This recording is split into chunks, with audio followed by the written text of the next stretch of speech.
결혼하려는 남자의 전 장모가 내 과거 사기 전과를 들고 협박을 시작했다. 그날 마광숙은 자신이 누군가의 표적이 되었다는 걸 직감했다. 사람이 사람을 저렇게까지 경멸할 수 있구나.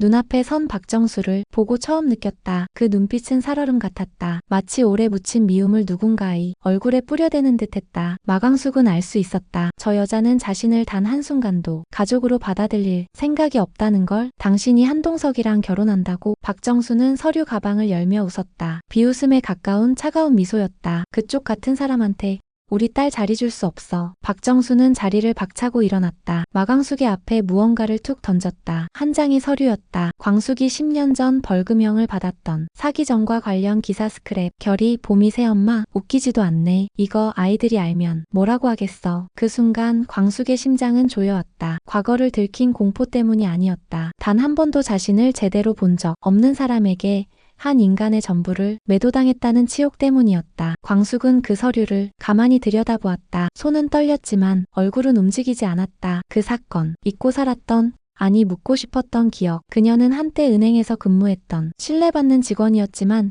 함께 투자하던 동업자의 배신으로 졸지의 전과자가 되었다. 모든 걸 잃고도 누구보다 조심스럽게 다시 삶을 일궈왔다. 사별한 남편 오장수가 평생 일군 독수리 술도가를 그가 떠난 뒤 홀로 지켜내야 했다. 한 푼 두 푼 모아 시설을 정비하고 땀과 막걸리 냄새로 하루를 시작하고 끝냈다. 그렇게 하루하루를 버티며 살아온 시간이 벌써 수년이었다. 지금까지도 누구에게도 신세를 지지 않고 버텨온 시간. 이제 겨우 누군가의 손을 잡고 따뜻한 식탁을 꿈꾸게 되었는데 그 손을 놓으라는 건가? 아이들 눈치를 보며 과거를 자백하라는 건가? 박정수는 여유로운 얼굴로 한마디를 덧붙였다. 사람은 말이야.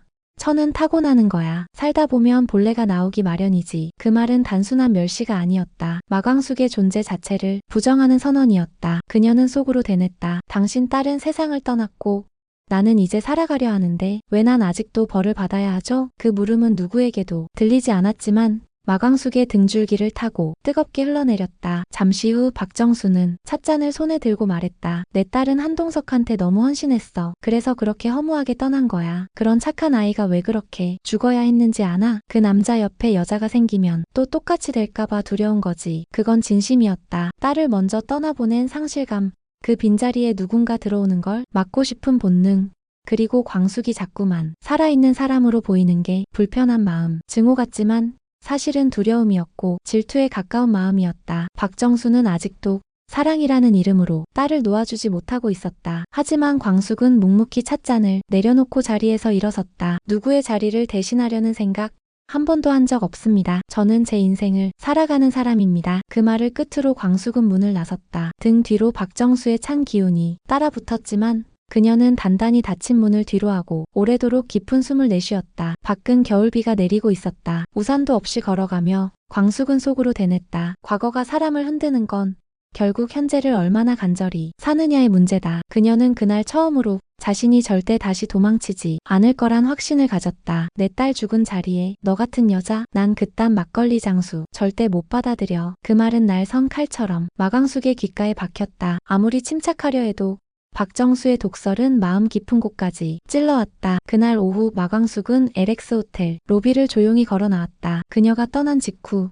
박정수는 로비에서 만난 낯익은 호텔 이사와 커피를 마셨다. 그 여자 말이야 마광숙. 술도가 한다면서? 근데 전과가 있더라. 그것도 사기. 그 한마디는 천천히 그러나 확실하게 퍼져나갔다. 마치 물에 떨어진 잉크처럼 호텔 곳곳에 스며들기 시작한 소문. 며칠 후 LX 호텔 이사회 임원회의. 한동석은 프레젠테이션 리모컨을 손에 쥔 채 수십 명의 시선을 받으며 서 있었다. 한동석 회장님, 저희도 소문은 들었습니다. 개인사라 말하기 조심스럽지만 이사회가 불안해하고 있습니다. 전과자라던데요. 그분 마광숙 씨. 도중에 말을 끊은 임원이 조심스럽게 입을 열었다. 순간 회의장은 무겁게 가라앉았다. 저희 입장에선 브랜드 이미지도 고려해야 하니까요. 고객들이 알고 실망할 수도 있고요. 동석은 말없이 회의 자료를 덮었다. 그날 회의록은 이사들의 우려로 재검토 필요라는 문구만 남기고 마무리되었다. 그 무렵 한결과 한봄은 근처 카페 구석 테이블에 마주 앉아 있었다. 따뜻한 아메리카노에서 나는 김 사이로 두 남매는 무거운 침묵 속에 있었다. 한봄은 커피잔을 돌리다 조심스레 말을 꺼냈다. 오빠, 우리 새엄마 생기면 진짜 재산 다 넘어가는 거야? 한결은 대답 대신 창밖을 바라보며 깊게 숨을 내쉬었다. 며칠 전 박정수가 둘을 따로 불러 말한 게 떠올랐다. 그 여자 너희 아빠랑 결혼하면 아빠 회사 주식도 다 그 여자 거 되는 거야. 그리고 넌 아무것도 못 받아. 그 말에 한봄은 얼굴을 찌푸렸다. 근데 난 그 아줌마 싫어. 막걸리 냄새 나고 무서워. 한결은 가만히 있었다. 무서웠던 건 막걸리 냄새가 아니라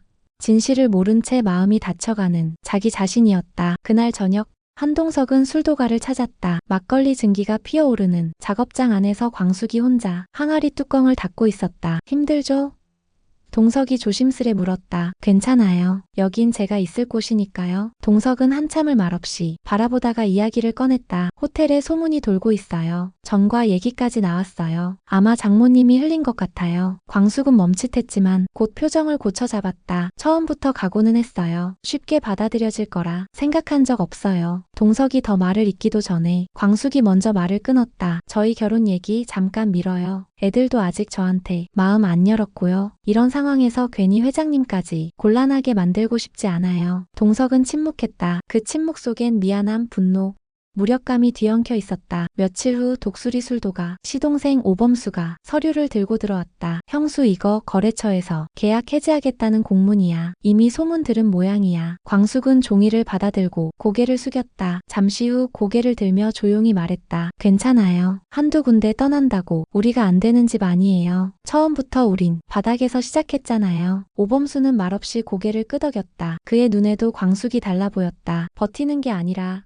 지켜내는 사람처럼 보였다. 그날 밤 광숙은 작업장을 홀로 지키며 손에 물집이 잡힌 채 항아리를 닫고 있었다. 문득 혼잣말처럼 읊조렸다. 사람은 떠나도 제자리는 지켜야 하니까요. 어둠 속에서 증기와 함께 피어오르던 그 말은 마치 삶을 향한 맹세처럼 조용하지만 단단하게 울려 퍼졌다. 계약서를 위조했다고요? 제가요? 그날 독수리 술도가 사무실은 온종일 얼어붙은 분위기였다. 광숙은 손에 쥔 공문서 사본을 내려다보며 한 줄 한 줄 읽었다. LX 호텔 협력 유통사 전원에 발송됨. 독수리 술도가 마광숙 대표 계약 위조 및 위약금 유발 사실로 인한 거래 재검토 요청. 그 문장은 마치 판결문 같았다. 며칠 전 광숙은 여느 때와 다름없이 막걸리 배달을 마치고 돌아왔다. 그런데 창고 앞에서 서류를 정리하던 시동생 오천수가 인상을 찌푸리며 다가왔다. 형수 이거 보셨어요? 갑자기 유통사에서 계약 조건 다시 확인하자고 난리예요. 뭐가 잘못된 건지. 광숙이 손에 든 계약서를 펼쳐 들여다보자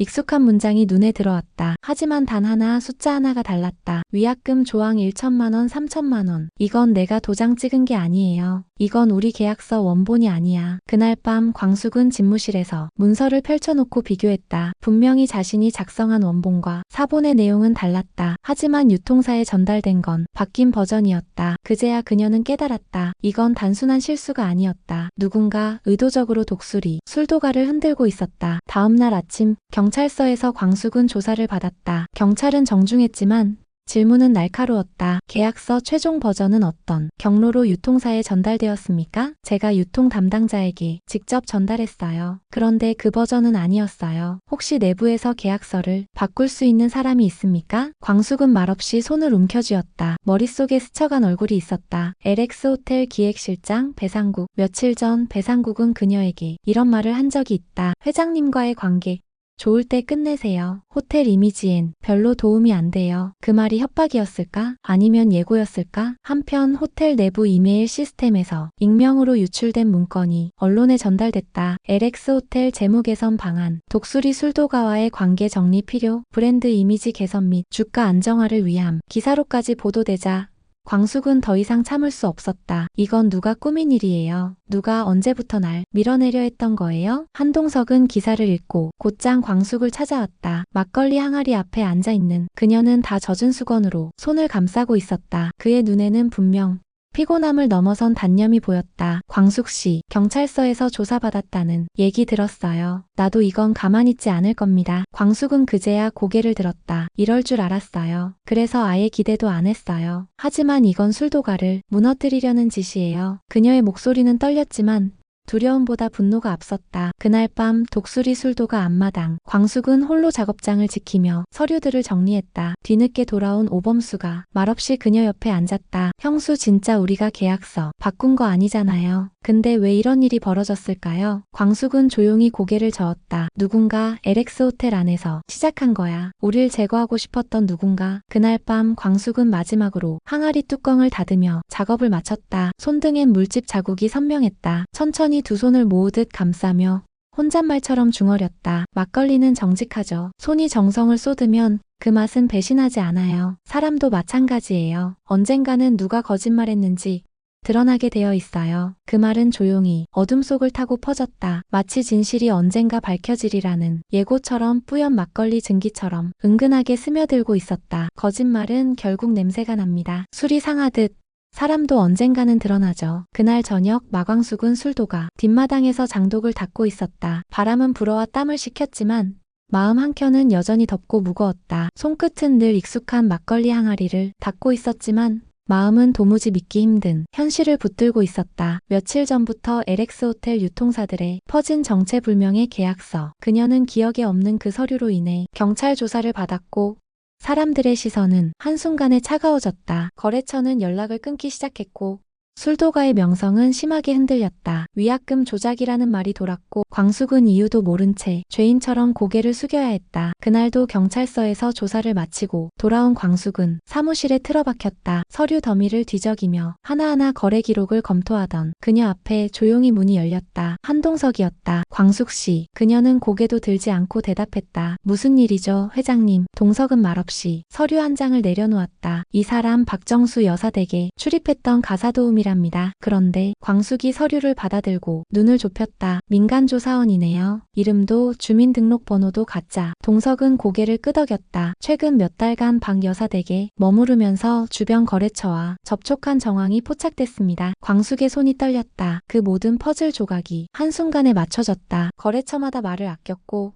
계약 해지를 통보하던 유통사 대표들, 그들이 들고 있던 계약서는 하나같이 그녀가 서명한 적 없는 위약금 조항이 3배나 부풀려진 서류였다. 누구죠 도대체 왜 이런 짓을? 잠시 침묵한 동석이 어렵게 입을 열었다. 박정수 여사입니다. 당신을 LX 호텔에서 떼어내기 위해 그 탐정을 고용한 것 같습니다. 며칠 후 한동석은 호텔 회의실을 통째로 빌려 관련자들을 한자리에 불러 모았다. 유통사 대표들, 법무팀, 언론 관계자 일부, 그리고 박정수 여사, 마광숙도 초대받았다. 그날 광숙은 수수한 작업복 차림이었다. 언제나처럼 소매를 거둔 손엔 여전히 치료 중인 상처 자국이 남아있었지만 눈빛은 흔들림 없었다. 한동석이 조용히 입을 열었다. 이 자리는 진실을 밝히기 위한 자리입니다. 경찰에도 정식 자료를 제출했고 이 증거들은 법무법인을 통해 감정된 것입니다. 그는 통화 기록, 입금 내역, 그리고 계약서의 디지털 생성 기록을 차례로 제시했다. 이 계약서 컴퓨터로 언제 누가 만들었는지 확인해봤습니다. 원본처럼 보이지만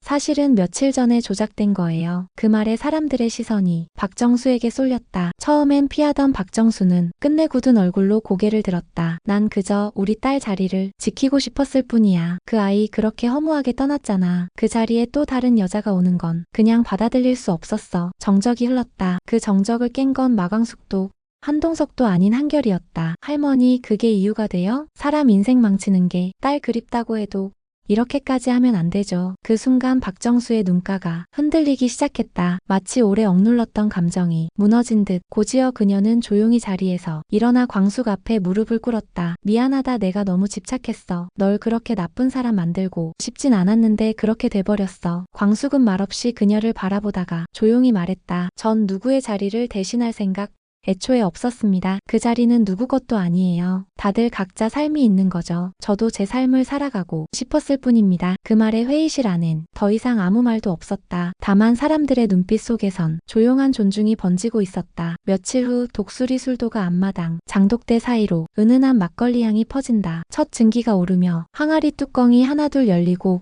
새술이 익어가는 소리가 들려왔다. 광숙은 장화를 벗고 손을 정갈하게 씻은 후 장독 앞에 앉았다. 그 옆에는 오천수, 오범수, 오웅수, 오강수, 시동생들도 어느새 작업복 차림으로 그녀 옆에 앉아 있었다. 그리고 그들 앞에 조심스럽게 다가온 두 사람, 한결과 한봄이었다. 한결은 고개를 숙이고 말없이 광숙에게 한 병이 막걸리를 건넸다. 그동안 미안했어요. 한봄도 조심스럽게 고개를 끄덕였다. 우리 술도가 돕고 싶어요. 광숙은 잠시 멈칫하다가 그 병을 양손으로 받았다. 그래요. 이 술은 여러분 몫이기도 하니까요. 한동석은 멀리서 그 광경을 지켜보다가 조용히 다가와 그녀의 손을 잡았다. 따뜻하고 거칠지만 이제는 서로를 의지할 수 있는 두 사람의 손. 그날 술도가는 조용히 웃음으로 물들었다. 비바람을 맞고도 무너지지 않은 사람들의 이야기. 그 중심에 선 마광숙의 얼굴엔 처음으로 편안한 미소가 번졌다. 오늘 이야기 어떻게 보셨나요? 끝까지 함께 해주셔서 진심으로 감사합니다. 이런 감동적인 이야기 다음 화도 궁금하시다면 구독과 좋아요 꼭 부탁드릴게요. 여러분의 응원이 저희에겐 큰 힘이 됩니다. 다음 이야기에서도 가슴 뭉클한 가족 이야기로 다시 찾아올게요. 건강하고 따뜻한 하루 되세요.